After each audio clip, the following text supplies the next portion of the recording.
This is the BAM School Podcast, where we talk about business adventure and mission with your host, Buddy Rathmel. Hi there. Welcome to the BAM School Podcast. I'm your host, Buddy Rathmel. I'm here today with my guest, Daniel Colston. Daniel exemplifies all of business, adventure, and mission. So I'm excited to have you guys hear a bit from him, learn from his experience, and hear some of his adventures over the years. Daniel and I met when we actually in this building, we work out of the same shared office space here in Roanoke, Virginia.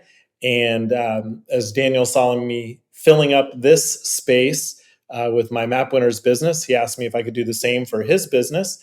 He actually has a couple businesses, multiple founder, entrepreneur there. So we'll talk about that as we get into it. But for now, Daniel, welcome to the podcast. Thanks, buddy. Really happy to be here. So give us the 60 to 90 second kind of quick version of your life up to this point. Yeah, so I'm from a small town in Southwest Virginia called Roanoke, and I was born and raised here and grew up going to kindergarten through 12th grade at a private Christian school here, where my dad was the history and government teacher.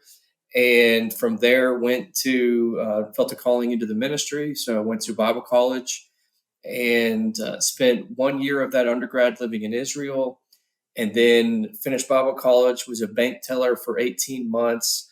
And the last 12 months of that, I was also a part-time youth pastor. Then the church had enough money to bring me on full-time. So then I was a full-time youth pastor the next 5 years. Then I transitioned into being a financial advisor. And I did that for 5 years at a small boutique firm here in Roanoke. And then I launched my own firm, Upward Financial Planning, about 14 months ago. And throughout that entire time, I was also painting houses. My dad was a school teacher, but also would paint houses in the summers. So I was a residential house painter. And then I ended up hiring some guys and growing that business. And then also, as a young bachelor, I would live in a house for a year and then buy another house and turn that first one into a rental property. And I grew my rental portfolio also that way. So cool.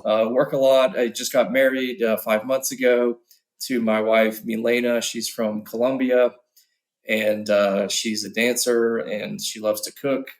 So life is going great right now. I'm working a lot, juggling both businesses and the rental properties and all that, and filing all the immigration paperwork. Just very thankful, very blessed, and give God all the glory and credit for that. Yeah, cool. So how many rental properties do you have here in Roanoke? 7. Oh, wow. Awesome. Yeah. Yeah, really cool. And do you generally rent those out, like the whole unit to a person, or how do you do your rental portfolio? Yeah, they're all long-term holds. We haven't gotten into any Airbnbs yet or anything like that. So typically do 12-month leases, and 6 of them are single-family houses, and then one of them is a duplex. Okay. And I'm wanting to get more into the duplexes now. Yeah. Yeah, I bought a 4-unit right out of college, and that was a great investment. And wow. Nice. Yeah, it was good. I ended up selling it a few years ago, but even now, we have a rental property on our place, and it, pays 2/3 of the bills. So that's super nice. So I'm not sure if I'm going to get back into real estate to the tune that you have, but I think for a young person, it's just the smartest financial move in today's world is to get some real estate.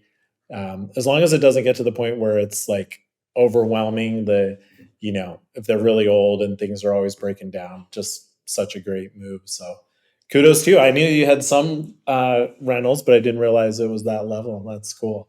So I just found out about 5 minutes ago that you spent time in Israel during your time in college. Tell me what that was like. What was that experience like for you? Yeah, it was amazing. So in my freshman year at a small Bible college in West Virginia, there were some upperclassmen who told me you can totally spend a year in Israel at this small Baptist institute. And then when you can come back and they'll, transfer all the credits over so you can graduate on time. And I've always been, a huge fan of traveling, exploring, and photography. And so, I'd been to Italy in high school. My dad took me there as a, part of a school trip. So I loved international travel, and I've always been fascinated by the Bible.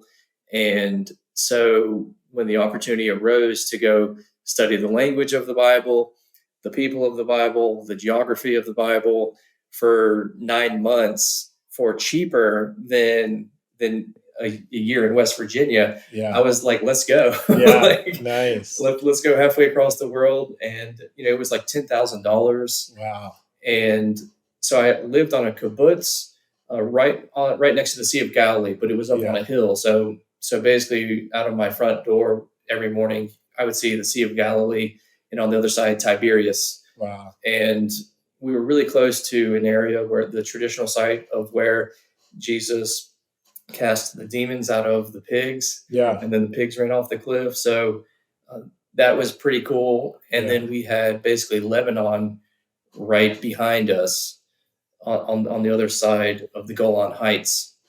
And so it was just an amazing experience. And I really got to know the people there. Obviously, it was the best experience, just getting to know them and a different culture and sharing in that. And then also seeing the biblical sites and walking where Jesus walked. Yeah. There's a particular bridge outside of Caesarea Philippi, which is in northern Israel, where Jesus asked Peter, "Who do people say that I am?" And then Peter said, "You're the Messiah."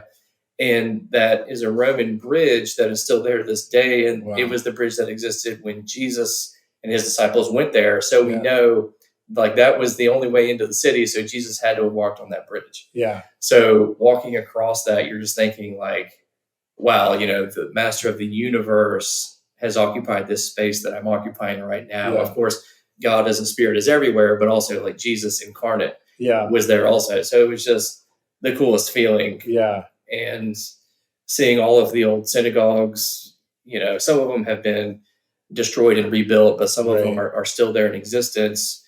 For instance, Chorazim, which is one of the cities that Jesus cursed. Yeah. It's now just a desolate city. It's a national park. You can go and look at the old ruins. Yeah. And you see the biblical prophecy coming true of where like Jesus cursed that city and said, no one's going to live here anymore. And you go there today and no one's living there. Yeah. So, and it really opened my eyes to the fact that there's more in this world than just like Southwest Virginia. Yeah. There's a whole nother language, cultures, so. What did you learn about the culture? Like what were some of the things that struck you just experiencing the culture over there and, being part of the Israel culture, living on a kibbutz? What were some things that kind of stood out to you?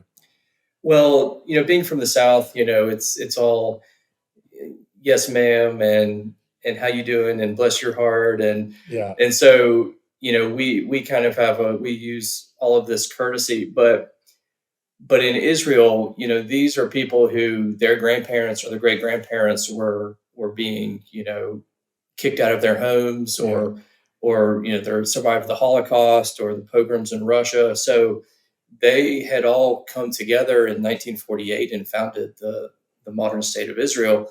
So for them, it's about survival. Yeah. And it's funny because like at the buffet line at the restaurant or the resort we would stay at, if you don't kind of elbow your way in to get the food, like you're not going to get it. So I guess I got a little bit, I picked up a little bit of what they call the chutzpah. Yeah. The chutzpah. Yeah. Of, like if you don't go after what you need or what you want, no one's just going to give it to you. Yeah. And I brought that back and applied that to my studies and to my business sense. Yeah. And I think it's helped me a lot. And it's not like a mean way. It's not like, you want to take advantage of people. It's like you want to protect yourself. You want to protect your family. And, I think I got a more realistic perspective on life through that way. That's really cool.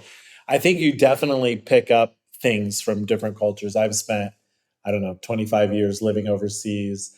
And I remember one time flying from Thailand, where we lived, to Germany to speak to a school there.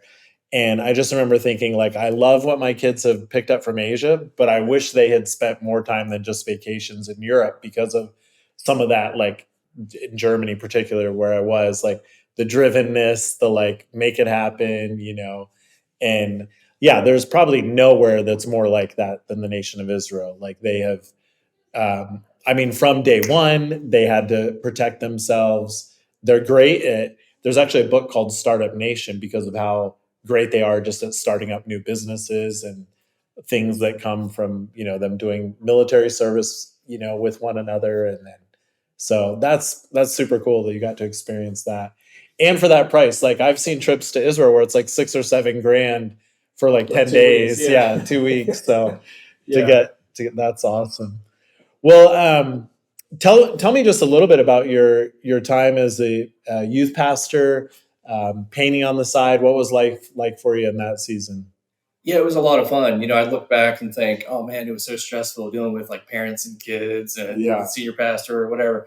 And now looking back, it's like, now I'm dealing with, tens of millions of dollars in people's yeah, money. And, now I know what real stress is. Like yeah, back then, it was just like, oh man, is the van going to survive, yeah, the trip down to summer camp and stuff like that. So it was a wonderful time. I love the people, and I loved the community yeah, and the belonging, and just knowing like no matter what happens, we're all going to have each other as friends. yeah, And you get to know people and their stories, and you get to be able to become a part of their stories yeah, and be with them in their most vulnerable and intimate times. Getting married, or at a funeral, or yeah, preaching a funeral. I preached several funerals and did some weddings also, and also hospital visits, yeah, sick visits.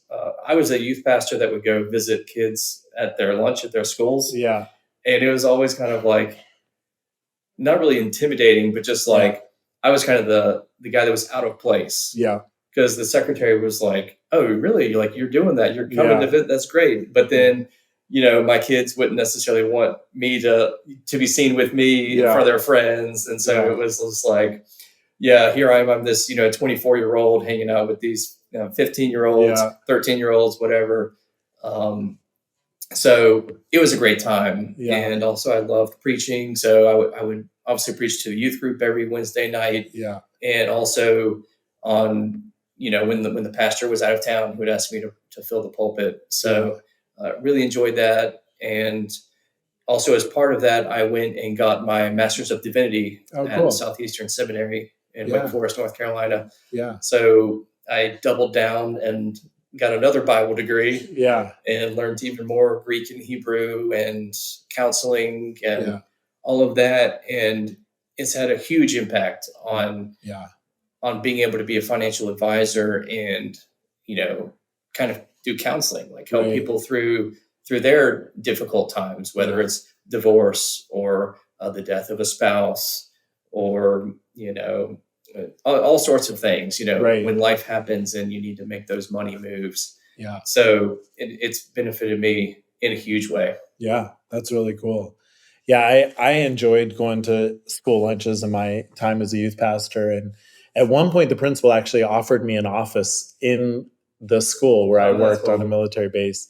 And I didn't choose to take that office, but I remember one time telling her about a fight that was going to happen after school. And she said, "Okay, great, thanks. Could you just be there and make sure it does it?" And I was like, "What?" You're like, am I getting paid here? Yeah. Like, can we get a salary on it? Yeah.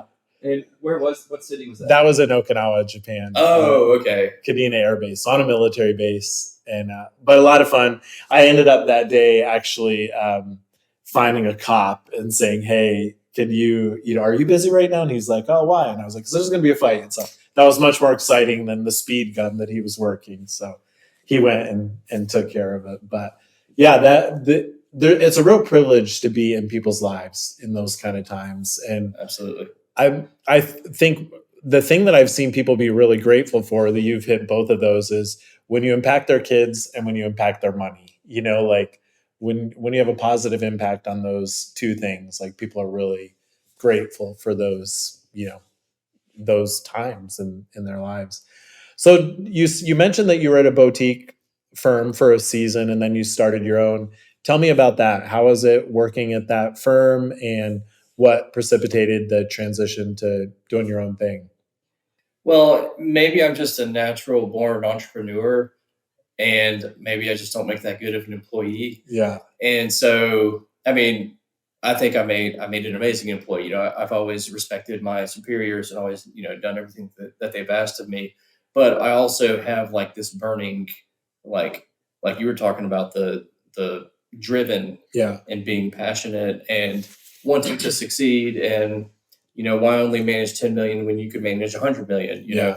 Why not only help so many people when you could help a lot more people? Yeah. And so I had these goals, and it basically came down to my former boss and I were both, very good financial advisors, and I didn't want to grow the company so big where he was making all of the money. Yeah. And so, we had that discussion, and he told me that he would make me partner, but it didn't really materialize. Yeah. And so I waited a whole year and was asking him about every week, like, hey, Yeah. can we talk about that? Yeah.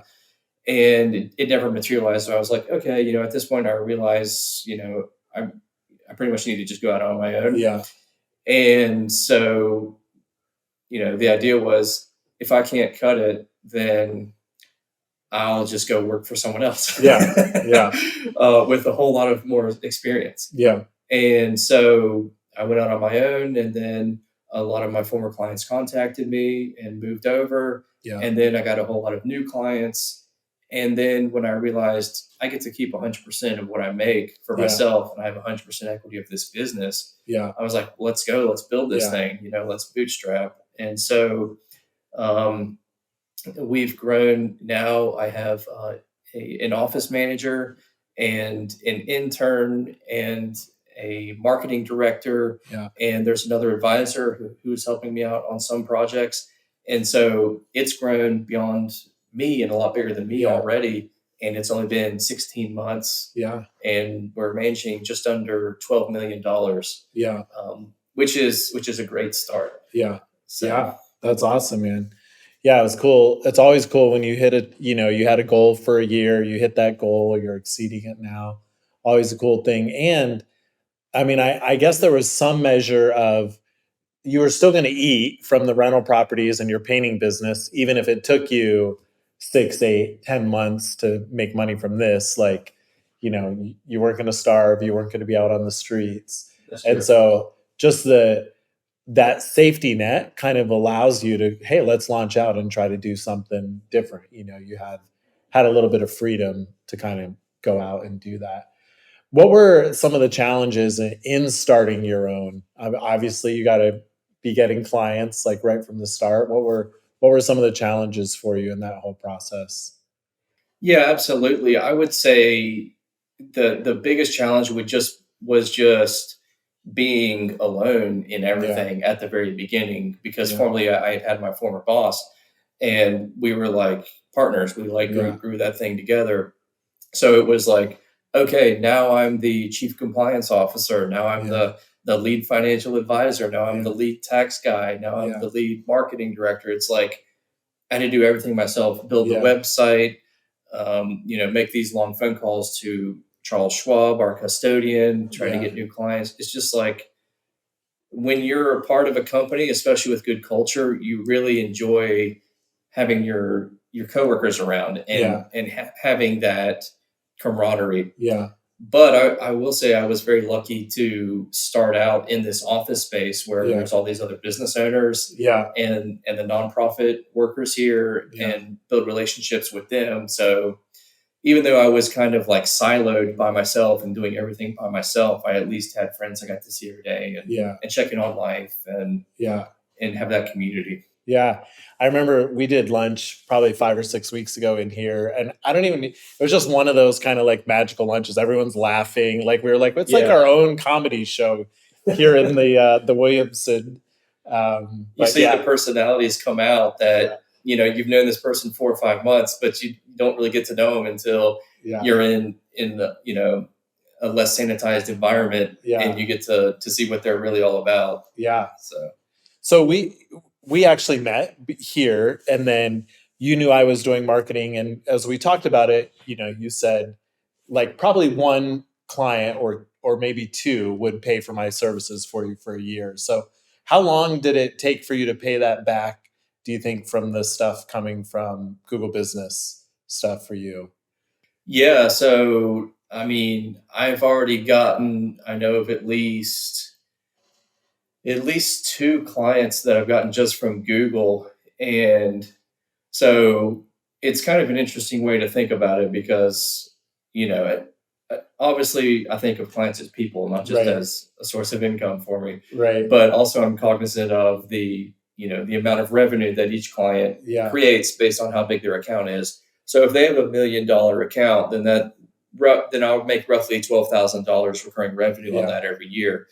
So I think I've brought over maybe 200,000 over from Google so Yeah. far, and so it's definitely going to pay for itself, especially if you consider like how many years that client's going to stay with you. Right. If you think, oh, they're going to stay with me at least 10 years, Yeah. and they make you $1,000 a year, then that paid for Yeah. your services to do the marketing. Yeah. So What have been the biggest things for you? Is it just pounding the pavement, making phone calls, doing events? What are the things right now where you're seeing people come in from?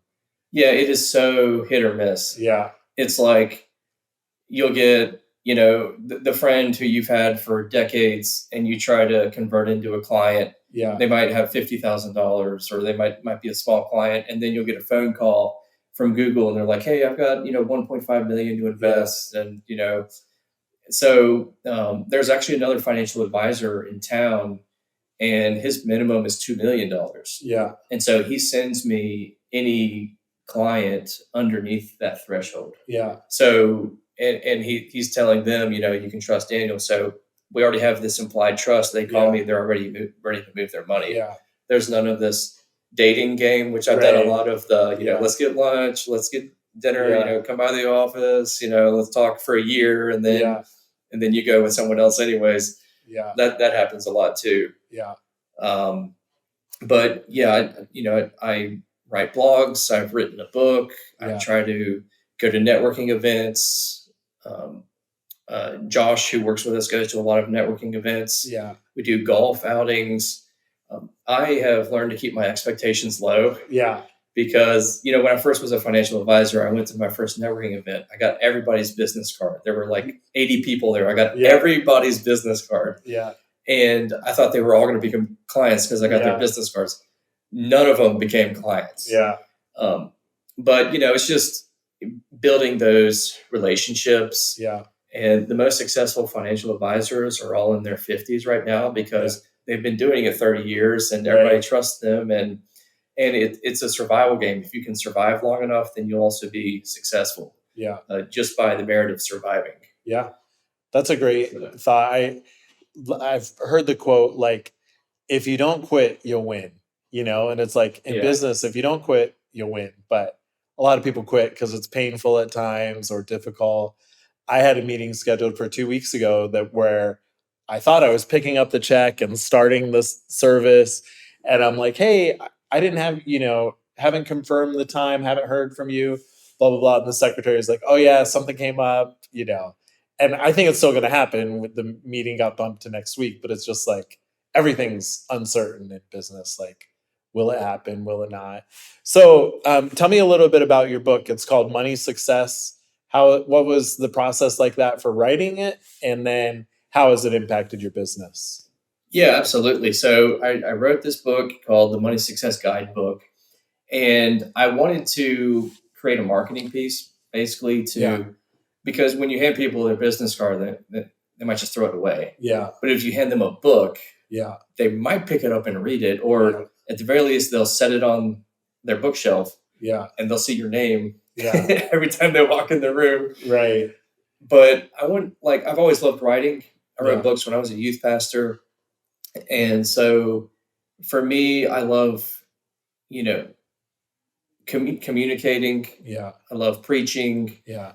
And so I love just taking the information and distilling it down to where you can understand it. Yeah. So I took all of the boring financial stuff, Yeah. taxes, insurance, investments, estate planning, retirement planning, social security benefits, budget, saving, stocks, bonds, blah, blah, blah. All of the boring stuff, and tried to make it interesting. Yeah. So I included stories and illustrations and, real client stories. Of course, I changed the names. Right. And the book is everything that you need to know about money. Yeah. From A to Z, from budgeting and saving to investing and growing your wealth. Yeah. And so it's really written for anybody. If you're an advanced investor or if you're just getting started. And then also at the same time, I was getting my master's of theology. And so part of my thesis for a project there was writing a theology of money. Oh, cool. And so every time that money is mentioned in the Bible, I talk about that. Yeah. And so that is an appendix to the book. Okay, cool. Yeah. A lot of people have found that interesting. Yeah, that's neat. So one of the things early on when I first met you is you took off, you and your wife did a trip across the country in your van, lived a little bit of van life. And then I learned you actually made the van yourself. So you took a shell of a van, I guess, and then you made it yourself. So what spurred that on? And then how was the process of building your own van? Yeah, it was awesome. I've always wanted a camper, and in the last decade, vans have become the next best thing. Yeah. So I bought an empty van. It was formerly a bread delivery truck, and drove up to Ohio, picked that up, and then just built the inside of it, put in a bed, a kitchen, flooring, the ceiling, and some shiplap, and just tried to make it look cool. And that took me probably 4 or 5 months. Yeah.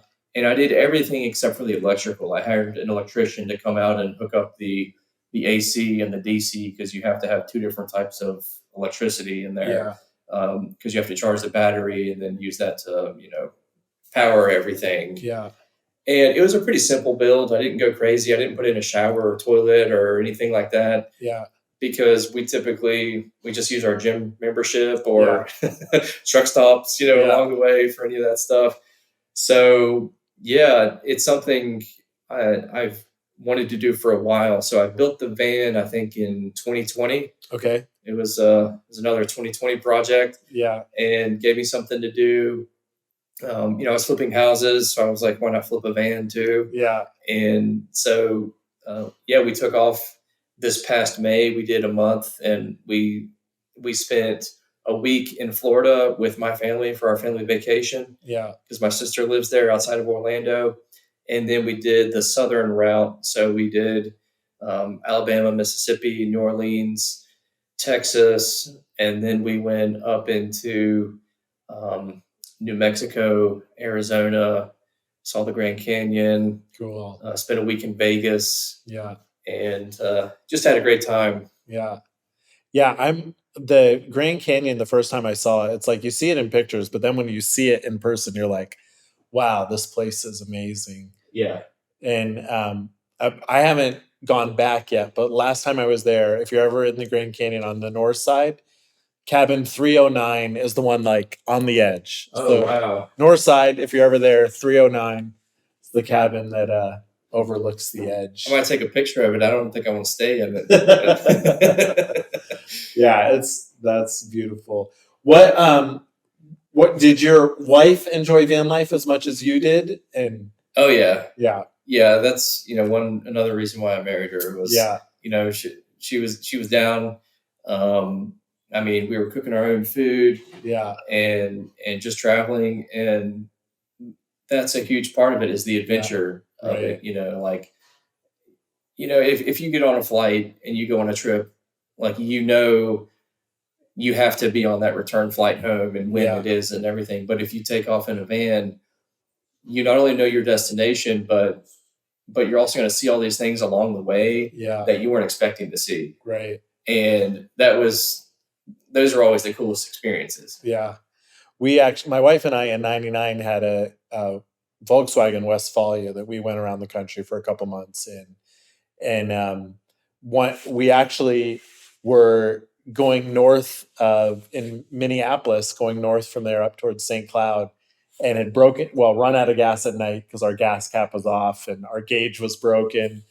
And some people stopped by on the way, pulled over, and we start talking, and we're just connecting, and the lady was like, "Yeah, my husband was going to drive right by, but we had a big ichthus of fish, Christian fish, on the back, and the husband's like, I don't have any tools. What can I do? And the wife's like, you just preached on the Good Samaritan last week and you're going to drive by this van. So they got off at the exit, came back around, and we're talking, and just, we were with a mission agency at the time called Cadence International. And the lady goes, my daughter is with Cadence International. I go, oh, really? What is her name? And she says her name, Kathy Wilson. And I told her, this lady, I said, I talked to you on the phone 2 weeks ago because this was like pre-cell phone. So I was looking for her son-in-law and daughter. And so they invited us to their house. We stayed the night, and we changed our whole route of where we ended up going to Glacier National Park and Banff, and just places that they were like, go here and go here, so experience some of those things. But yeah, and someone told me during that trip, you're really lucky you married Jen because she'll live with you out of a van for this season. And in my mind, I was like, isn't that every woman's dream to travel, live on a van? And I've since learned, no, there's a lot of people that would not be their ideal experience. So that's cool that you found someone that loves to do that with you, and yeah, get to go. What were some of the highlights from this last trip as you went out? Didn't you come back a week later than you had originally planned? I think we came back a week sooner. Oh, a week sooner. But that was because we had spent a whole month, and we were just like, I had bought some new shoes in Vegas and then walked around in them all day. Yeah. And I ended up getting huge blisters on my feet. Oh, no. And we wanted to go hiking in Zion National Park after that. So I was like, yeah, let's just get home. We're tired. Yeah. It's hot. Let's get back to the East Coast. So we just loaded up the van and just drove for 4 days straight. And then we would just sleep at rest stops. Yeah. Wake up, you got your bathroom right there, you brush your teeth. All right, let's keep trucking. And we stopped at all the big places on the way home, Nashville. I told Milena, you've just lived in the United States a couple of years now, but you've already seen more of the United States than most Americans have. Yeah. And it's super true. But probably our favorite city was Santa Fe, New Mexico. Oh, really? Yeah. It's just an amazing city. I mean, it's desert, but it's high desert, so it gets cold at night. Yeah. And the hiking there, it's amazing. Yeah. And the people and the whole atmosphere, just really beautiful place. Actually, it's the oldest city in America. A lot of people don't know that. They think it's in Florida, but actually Santa Fe was settled by the Spanish back in the 12 or 1300s. Yeah. I forget exactly. We don't do public dates or public math on the BAM School podcast, so you're safe. Cool. We'll just say it was long time ago. Yeah. Nice. Yeah. So getting back a bit to your business, what are some of the values that kind of guide you? I'll start with that. What are some of the values that guide you as you do financial management? Yeah, absolutely. I'd say the most important thing is, goes back to my Christian roots is the golden rule. Yeah. Treat others the way you want to be treated. It's that basic, so like as I'm managing people's money, I manage it as if it were my own money. Yeah. And so, that keeps me from making drastic mistakes. Yeah. And also, when you have that ethic of being in business to help people, that's what can truly help you survive longer in business. Because if you're in business for yourself, that comes out pretty quickly. Right. And you end up losing clients or making them angry and they leave, and then you have a bad reputation, then you can't get new clients. Yeah. And so, for me, it's not even about making money. It's about helping people. Yeah. And yeah, as a financial advisor, I've been able to help, people in their 50s, 60s, 70s, even 80s. And sometimes they'll have this conversation with me and they'll say, now I really need to trust you. Like, Yeah. I'm giving you my life savings. Right. So like, don't screw up, basically. Yeah. And I'm like, I got you. If you have any questions, let me know. Let me know how I can help you get to the trust level that you need to get to, where you feel comfortable. And so, I've helped clients who are going through a divorce or lost a loved one or, lost a child, unfortunately.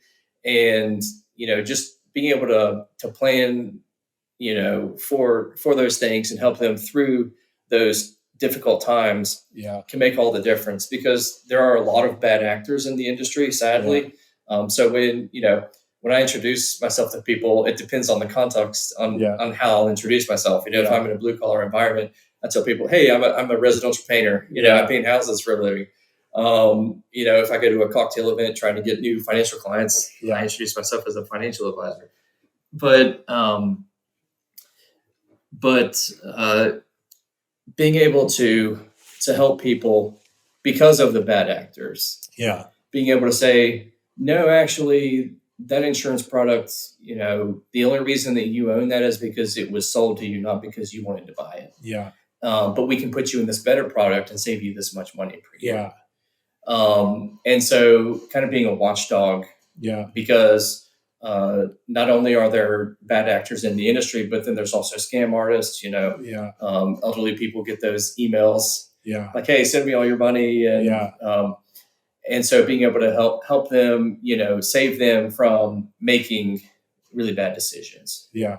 So if someone heard this podcast and would like to talk with you further about becoming a wealth manager for them, what's the best way for someone to contact you?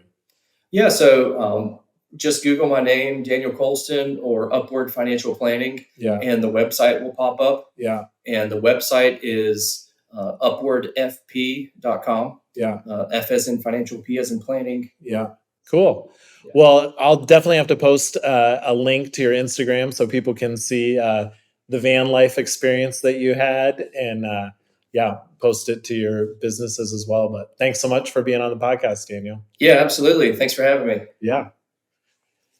It's all right, let me hit it. Stop. There we go. BAM School, facilitating a global, self-funding, disciple-making movement through business. Thanks for tuning in to the BAM School podcast. Find show notes, free courses, resources, and more at forbam.com.